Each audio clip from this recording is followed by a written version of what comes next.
los bendiga, bienvenidos a todos. Ya casi estaba hablando como rosarino que soy. Me estaba ya comiendo algunas heces, perdón.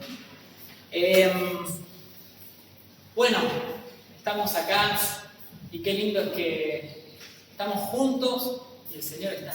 Amén. Donde está el Espíritu del Señor, ahí hay libertad, ¿no? Y se nota cuando está. Amén. Se nota cuando está. Y en esta mañana, ustedes recordarán que venimos hablando sobre que este va a ser un año de acción y de valentía extrema, ¿no? Y la semana pasada estuvimos hablando un poquito acerca de la vida de Gedeón.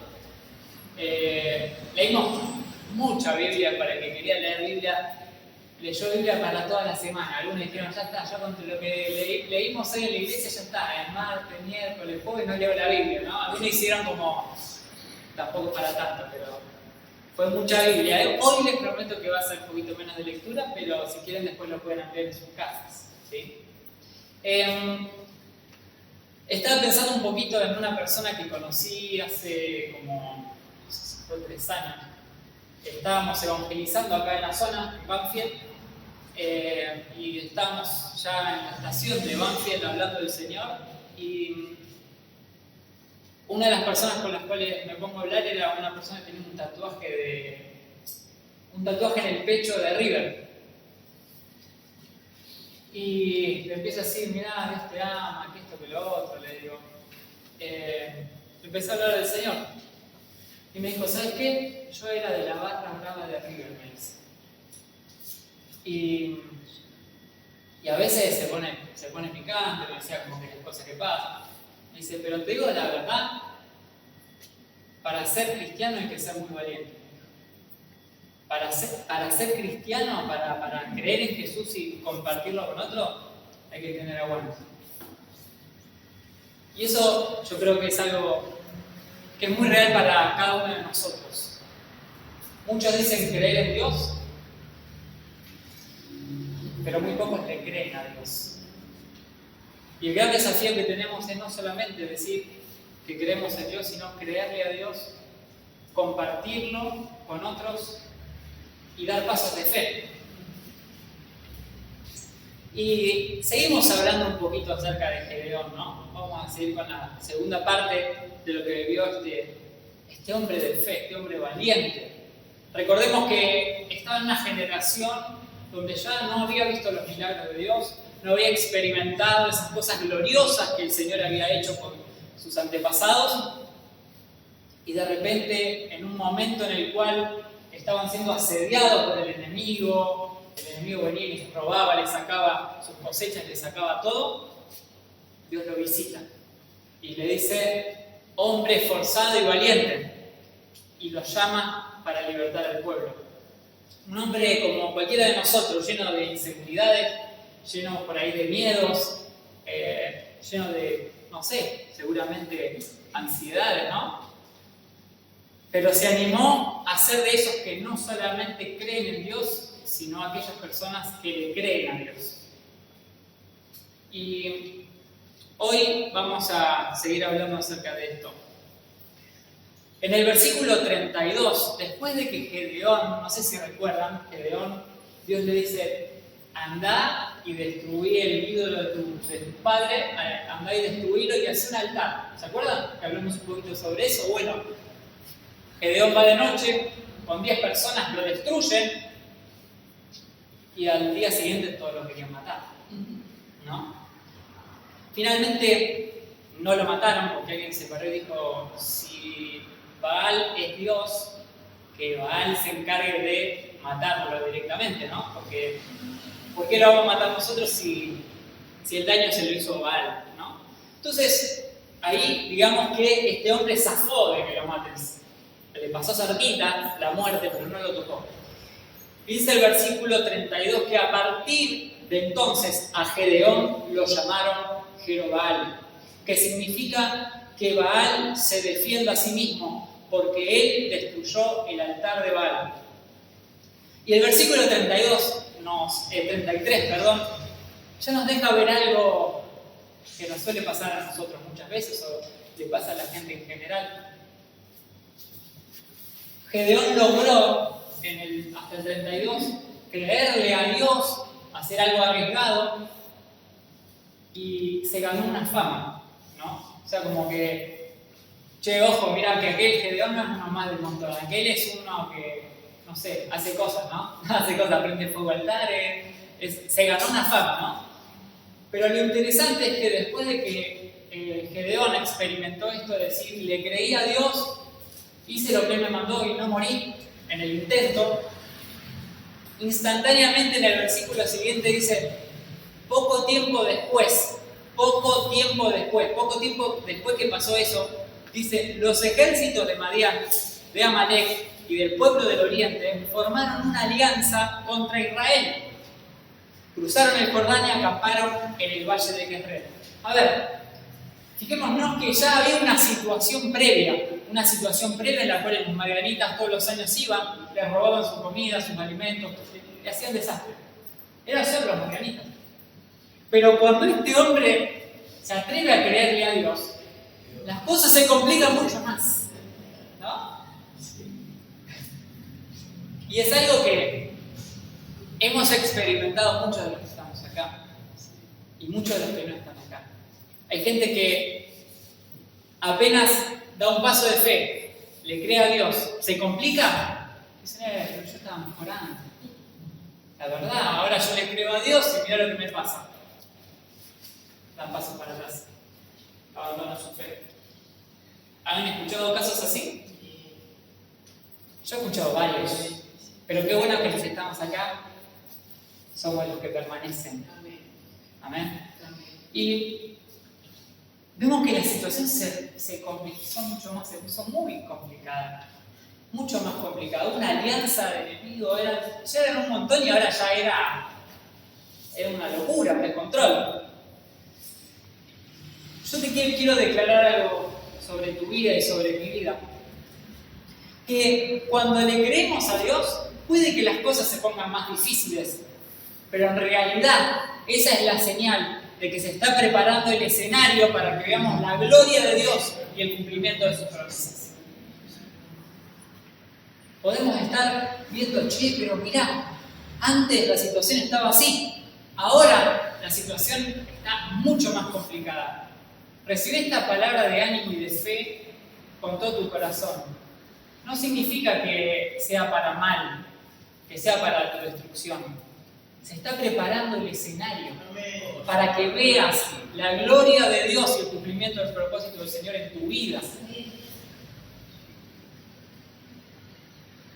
Y hay gente que se quedó con el escenario listo y no salió en escena, ¿no? Porque dieron ese paso atrás. Dios le estaba preparando, se estaban dando las condiciones para que esta persona pueda experimentar la fidelidad de Dios, el cumplimiento de sus promesas. Y arrugaron justo un ratito antes. Tenía la mesa servida ya. Estaba todo listo. Pero qué bueno es que nosotros podamos ser gente que tengamos esto bien claro. ¿Se te están complicando más las cosas? No es que Dios te la está mandando para torturarte, te lo aclaro por las dudas, por eso. Me está mandando Dios porque le gusta, a Dios le gusta apretar, pero bueno, Dios aprieta pero no, nada que ver, no es eso lo que estoy diciendo, nada que ver, pero sí que el Señor permite algunas cuestiones para preparar el escenario y que lo que suceda sea más glorioso y no queden dudas de que es Dios en vos y a través de vos. Amén. Entonces, después que se preparó el escenario, ¿no? Que estaban las condiciones dadas como para decir, esto es imposible, Dice que en el versículo 34, dice, entonces vino el Espíritu del Señor, que se apoderó de Gedeón, se apoderó el Espíritu del Señor, y Gedeón tocó el cuerno de carnero como un llamado a tomar las armas, y los hombres del clan de Abiezer se unieron. También envió mensajeros por todo Manasés, Aser, Zabulón y Neftalí para convocar a sus guerreros y todos ellos respondieron. Y esto es muy interesante, algo habíamos hablado la semana pasada, de que un NN, una persona que no era conocida, que era uno más del montón, de repente se levanta a creerle a Dios y gente lo empieza a seguir. Vemos que este hombre que veía que su fe a veces le causaba problemas, su creerle a Dios le causaba problemas, sin embargo, mucha gente se sumó ante su llamado para ir a la batalla, para ir a la guerra. ¿Sí?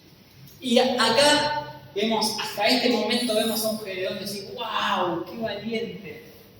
¡Wow! ¡Qué hombre esforzado y valiente!, ¿no? Pero acá otra vez, como se va dando la historia, vemos que otra Gedeón es una persona como nosotros, como vos, como yo. Dice que Gedeón en ese momento, otra vez le pide señal a Dios. Le pide que le confirme si realmente lo iba a usar para librar al pueblo de Israel, si lo iba a usar realmente para librar al pueblo de Dios. Pone una señal, le dice Dios, bueno, yo lo que voy a hacer es voy a agarrar un vellón, o sea, lana, y la voy a dejar a la noche en el pasto. Y si está todo mojado, alrededor, todo el contexto mojado, pero la lana está seca, yo lo voy a tomar como una confirmación de que realmente vas a hacer lo que me prometiste y yo soy la persona indicada para salvar al pueblo de Israel. Lo hizo una vez, pasó exactamente como él le había preguntado, como le había pedido esa confirmación a Dios. Pero como no le alcanzó, lo hizo por una segunda vez y esto demuestra aún en él, demuestra aún más este tema de inseguridad y el temor que tenía, ¿no? Porque era algo grande, o sea, cuando Dios lo llamó, era solo contra Madián. Era librar al pueblo de Madián. Pero ahora, era Madián, era la del oriente, era se puso más heavy y todo, más difícil. Entonces este hombre le afloraban todas las inseguridades, los temores, las ansiedades, las dudas, los cuestionamientos. Dice que otra vez pone el vellón y me dice, bueno, pero ¿qué esta vez? Todo alrededor esté seco, pero que el vellón esté mojado. ¿Y cuántas veces nos pasan estas cosas a nosotros? ¿Cuántas veces recibimos tal vez una palabra de Dios, una promesa del Señor, una palabra en la iglesia y nos alegramos y decimos, ¡ay, vamos todavía! Dios está conmigo, vamos por más! Pero a medida que va pasando el tiempo o se acerca el momento de enfrentar ese gigante, empezamos a dudar, ¿no? ¿Te pasó alguna vez eso? Qué bueno es que el hecho de que tengas miedo no te descalifica, ¿sí? Que el hecho de que tengas inseguridades no te descalifica delante de Dios.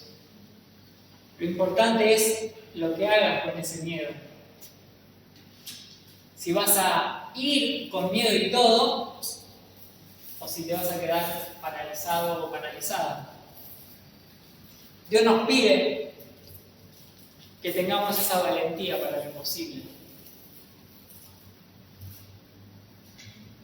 En el versículo 7, en el capítulo 7, empieza un poquito a desarrollar la historia un poco más, sigue avanzando. Después de que ya Gedeón tenía la confirmación doble de parte de Dios que él era el elegido para esta tarea, que era la persona indicada para llevar al pueblo a la libertad.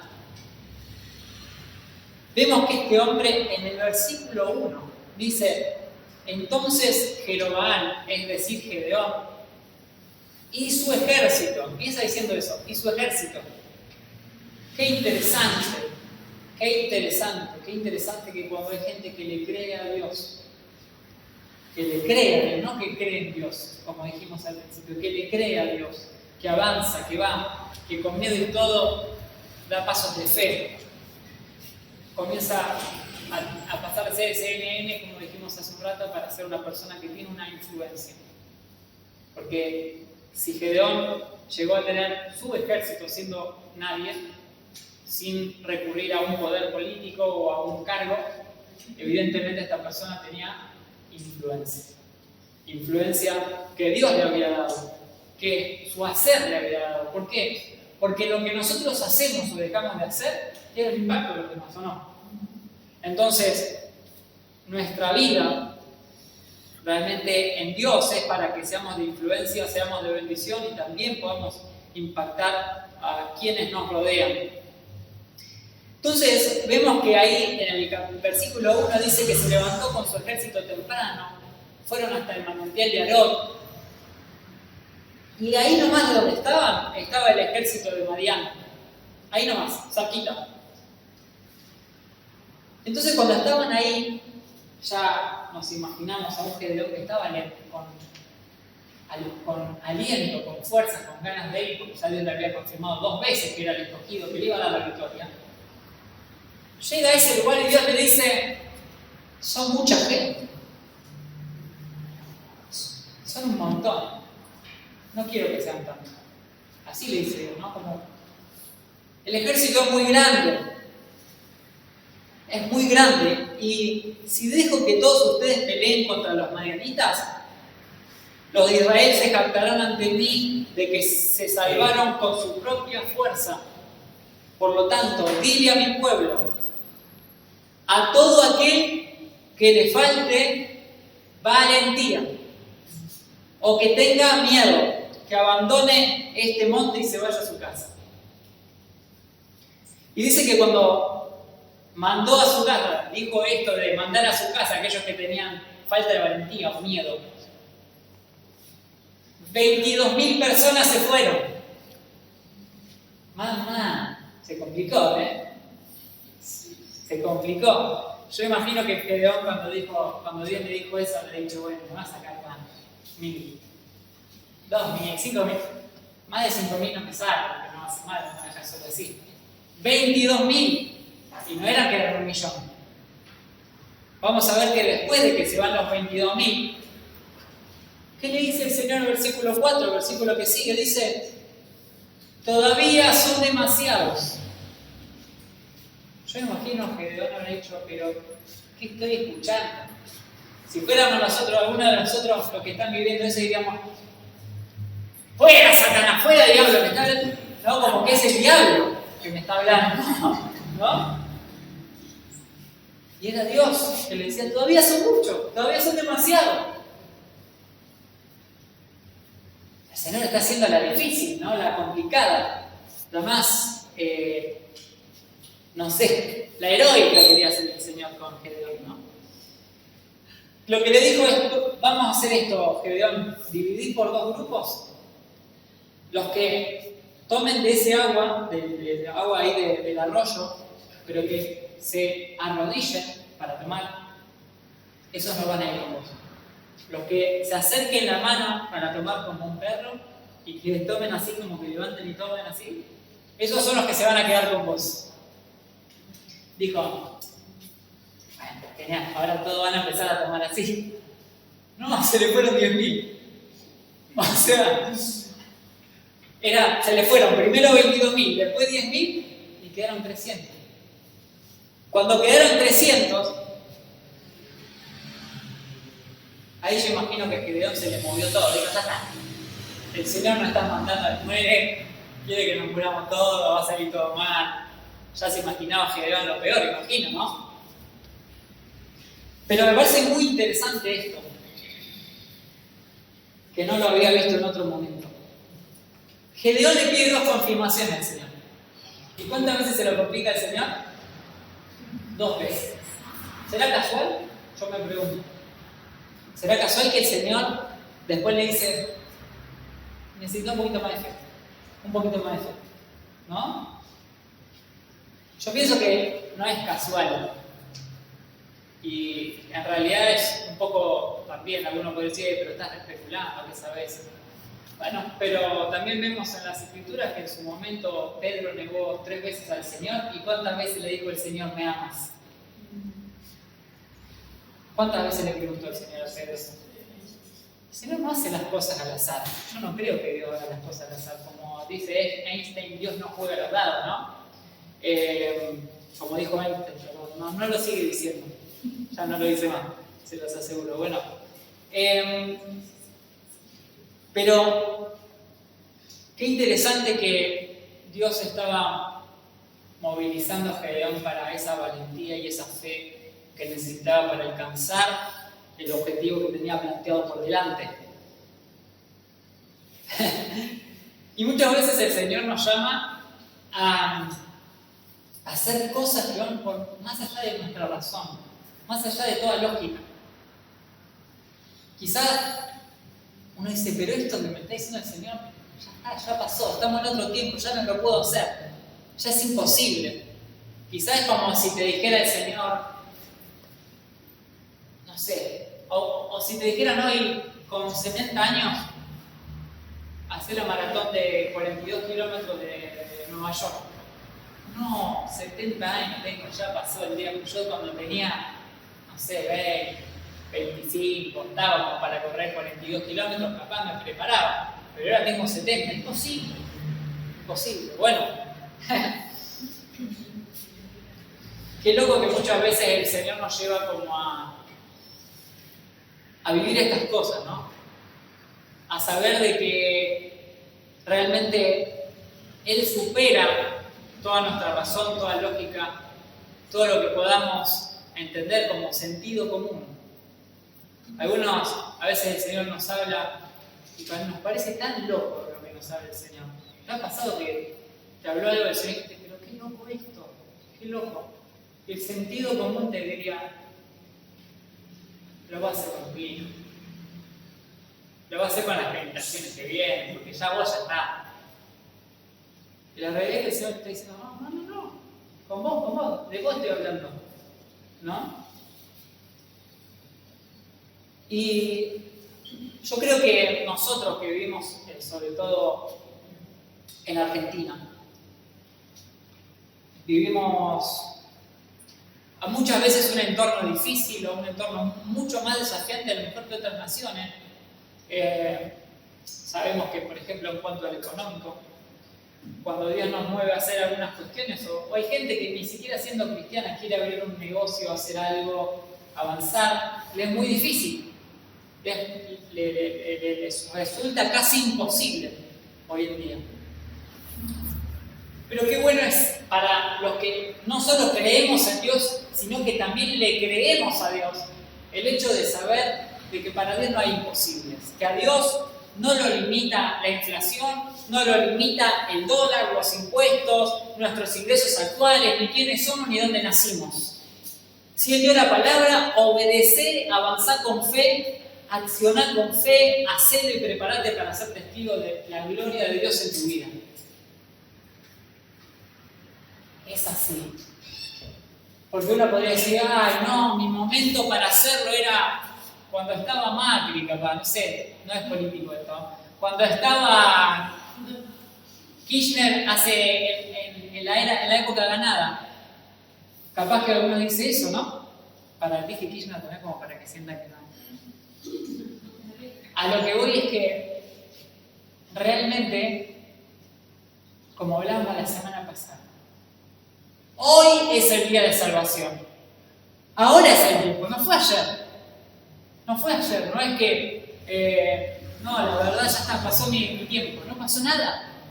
No pasó nada. Esos son excusas que a veces ponemos o que anteponemos nuestros temores, nuestro sentimiento de inseguridad y dejamos de mirar a aquel que nos está diciendo que es posible. Pero hay que ser valiente. Hay que ser valiente para ir para avanzar en aquellas cosas que el pronóstico no es tan bueno. Para avanzar en aquellas cosas que la mayoría de las personas dicen, vos estás loco, estás loca, ¿qué te pasa? Y sí, nosotros le creemos a Dios, nosotros no somos los que creen en Dios, nosotros somos los que le creemos a Dios y vemos su gloria. Nosotros somos los que avanzamos y no retrocedemos. Y esto me recuerda bastante a lo que pasa en el primer libro de Reyes, capítulo 17. No sé si se acuerdan la historia de la viuda de Sarepta, ¿se acuerdan? La viuda de Sarepta era una mujer que evidentemente estaba con lo último que le queda de comida, ya se estaba por dejar morir. Y de repente llega Elías, llega el profeta de Dios, el hombre de Dios a ese lugar. Y en medio de un contexto muy difícil, muy difícil, porque estaban viviendo una sequía terrible, una hambruna impresionante, llega este hombre de Dios y lo primero que le dice es: dame un vaso de agua. Qué importante es que no le pidió un vaso de agua hoy que nosotros tenemos el dispenser acá y decimos, claro, no pidió un vaso de agua, ¿cómo se lo doy? No, se lo estaba pidiendo en una sequía, no había agua. Y el profeta le dice: dame agua, por favor. ¿Va? Y cuando está yendo a buscar el vasito con agua, la mujer, miren lo que le dice el profeta. Dice el versículo 11, mientras ella iba a buscarle el agua, la llamó y le dijo: también traeme un bocado de pan, le dice el profeta. O sea, no solo el agua, mientras iba a buscar el agua y llegó así, le dijo: dame de comer también, haceme un combo, haceme una hamburguesa, no sé. Él le pide un bocado de pan, pero también en un momento de una hambruna impresionante. Y ella responde y le dice: le juro por el Señor su Dios que no tengo ni un pedazo de pan en la casa. Solo me queda un puñado de harina en el frasco y un poquito de aceite en el fondo del jarro. Estaba juntando algo de leña para preparar una última comida y después mi hijo y yo moriremos. Una situación extrema. Era lo último que le quedaba, y yo imagino que ese vaso de agua también se lo habrá llevado pensando: bueno, total, yo ya no lo voy a tomar. Dijo, ¿no? Cuando leyó el primer vaso de agua al profeta. Y ahí en el versículo 13, Elías le dice: no tengas miedo, sigue adelante y haz exactamente lo que acabas de decir, pero primero cocina un poco de pan para mí, le dice el profeta. Uno podría decir: che, pero el profeta, qué egoísta, ¿no? Si lo miramos desde nuestra óptica humana, qué egoísta. La mujer le dijo que se estaba por morir, que estaba por dejar morir, ¿cómo va a hacer eso? La estaba moviendo a la fe, la estaba moviendo a hacer algo contrario a la lógica, contrario a lo que le dictaban sus sentidos naturales. Y le dice: pero cocina un poco de pan para mí. Luego, con lo que sobre, imagínense lo que iba a sobrar de hacerle ese pan, porque iban a hacerse un pan para compartirlo ella y el hijo. Y le dijo: haceme un pan para mí, lo que sobre, para vos y para tu hijo. Y el versículo 14 dice: pues el Señor Dios de Israel dice: siempre habrá harina y aceite de oliva en tus recipientes, hasta que el Señor mande lluvia y vuelvan a crecer los cultivos. Así que ella hizo lo que Elías le dijo, y ella y su familia y Elías comieron durante muchos días. Siempre había suficiente harina y aceite de oliva en los recipientes, tal como el Señor lo había prometido por medio de Elías. Si el Señor te mueve a priorizarlo a Él, es porque Él sabe qué es lo que está haciendo. Es decir, pero llevo algo bien concreto y bien sencillo. Por ejemplo, el diezmo. Quizás llegó este mes y decís: Señor, si te doy el diezmo no como. Señor, si te doy el diezmo no llego a fin de mes. Señor, ¿qué pensamos que el Señor nos va a decir? Bueno, hija, entiendo que no vas a llegar y bueno, no des el tiempo. No es lo que te va a decir el Señor. No es lo que me dice el Señor a mí. Lo que nos dice el Señor es: dame primero a mí y no te va a faltar. Qué desafío para nosotros. Desafío de fe. Pero son esos desafíos de fe los que nos permiten experimentar cosas gloriosas de parte de Dios.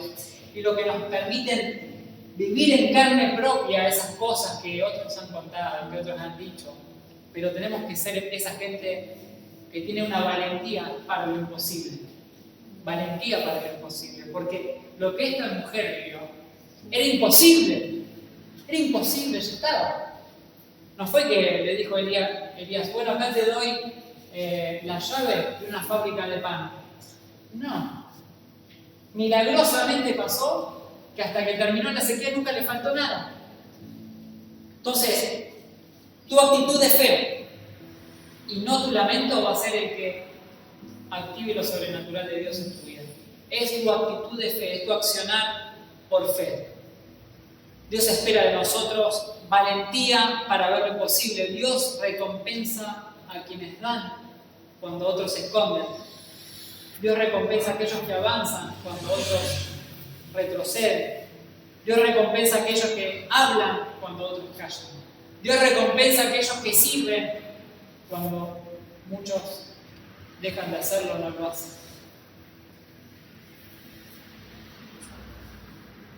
Y acá vamos concluyendo esta predicación. Dice el versículo 7, volviendo a Gedeón ya.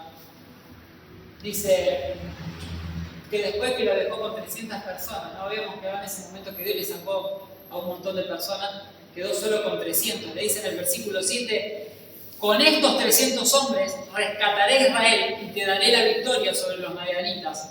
Envía a todos los demás a su casa. Quedó con 300. ¿Sí? Y vemos que Gedeón obedeció a Dios a pesar del temor que tenía. Tuvo esa valentía, ¿no? A pesar de que seguro tenía un miedo bárbaro porque quedó con 300 contra una multitud. Y acá vemos algo muy lindo de parte de Dios hacia Gedeón. Dice que estaban ahí nomás del campamento de los enemigos, estaban ahí cerquita, abajo. Dice, ellos estaban en el valle. Ellos estaban en la parte superior y en el valle, más abajo, estaban los enemigos. Y dice que esa noche el Señor lo visita a Gedeón. Y el Señor le dice, levántate y desciende al campamento madianita, porque te he dado la victoria sobre ellos. Y el versículo 10 dice algo más interesante. Además de afirmarlo con esa palabra, le dice, pero si tienes miedo de atacar, desciende al campamento con tu siervo. Escucha lo que dicen los madianitas y cobrarás mucho ánimo. Entonces estarás ansioso por atacar. Y vemos que, obviamente, Gedeón va a escuchar esa conversación de los madianitas. ¿Qué creen que deja entrever que Gedeón haya bajado a escuchar a los madianitas? Que realmente tenía miedo, ¿no? Porque le dijo el Señor, si tenés miedo, mandá y escuchá lo que están diciendo abajo. Y ahí, bueno, Gedeón dijo, sí, tengo miedo, voy y escucho, ¿no? Y escuchó de qué estaban hablando. Y más allá de lo alentador que fue lo que escuchó, de lo que hablaban los enemigos,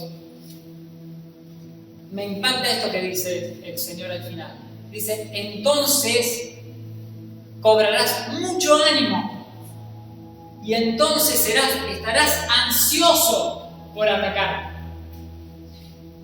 Entonces estarás ansioso por atacar. Ya no vas a mirar que son 300, sino que vas a ver que realmente te voy a dar la victoria y vas a ir con ganas, con garra, con empuje a buscar la victoria. Y yo creo que el Señor así nos quiere ver a cada uno de nosotros. Con ganas, con garra, con empuje, creyéndole. No, diciendo, bueno, hay que dar este paso, me da miedo entender. Ay, lo hice, bueno. Hay momentos que son para eso, pero hay momentos que el Señor dice, ay, te quiero ver con el cuchillo entre los dientes, la granada, todo así. A lo Rambo te quiero ver este 2023, porque lo venimos diciendo del fines del año pasado. Este es un año no para gatitos ni gatitas, este es un año para leones. Este es un año para que vayamos para adelante con todo, para que le creamos a Dios sin dudar, aunque tengamos miedo, en algún sentido podamos estar confiados como el león. Amén.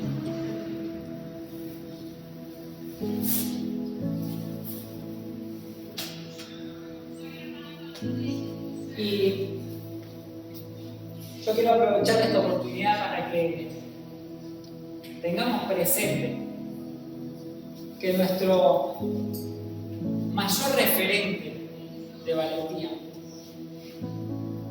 Nuestro mayor referente de valentía. Que tuvo valentía para hacer lo imposible. Es el Señor, es Jesús. Dice la palabra de Dios en Lucas 18 que, si quieren pueden ponerse de pie. Ya vamos a prepararnos también para tomar la cena del Señor.